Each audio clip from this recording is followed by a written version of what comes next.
Human trafficking is the illegal movement of people, usually for forced labor or sexual exploitation.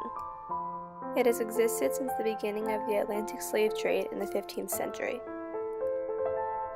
Although human trafficking is practiced worldwide, it is mainly prominent in developing countries. Human trafficking is specifically practiced in Africa, Asia, the Middle East, and Europe and Eurasia. Human traffickers mainly targeted the youth, specifically ages 6 to 24. This is because the youth would more easily give in to force and may not know well enough to fight back. Teenage runaways are also a prime target for human traffickers. Out of all human trafficking victims, about 46% end up in prostitution. The United States measures the degree of human trafficking per country by tiers.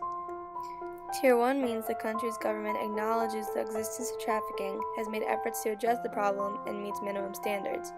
Tier 2 means the government does not fully comply with the minimum standards, but is making significant efforts to get in compliance. Tier 2 watch means the government does not meet the minimum standards, and though efforts may be being made, the number of trafficking victims in the country is high or increasing, and there is not enough evidence to show the efforts being made to address the problem. Tier 3 means the government does not meet the minimum standards and is not making efforts to do so.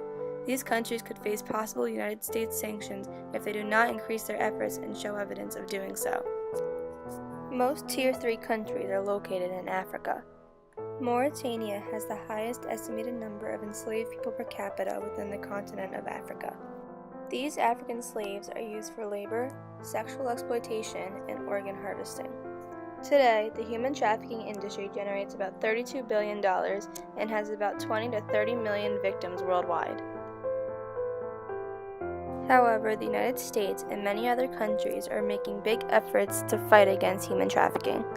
The United States Congress passed the Trafficking Victims Protection Act, which includes the prevention of trafficking, the prosecution of criminals, and protection and assistance to victims of trafficking, both in the United States and abroad. Other anti-trafficking organizations include the International Rescue Committee, the Polaris Project, Freedom Network USA, the Not for Sale campaign, and the International Justice Mission.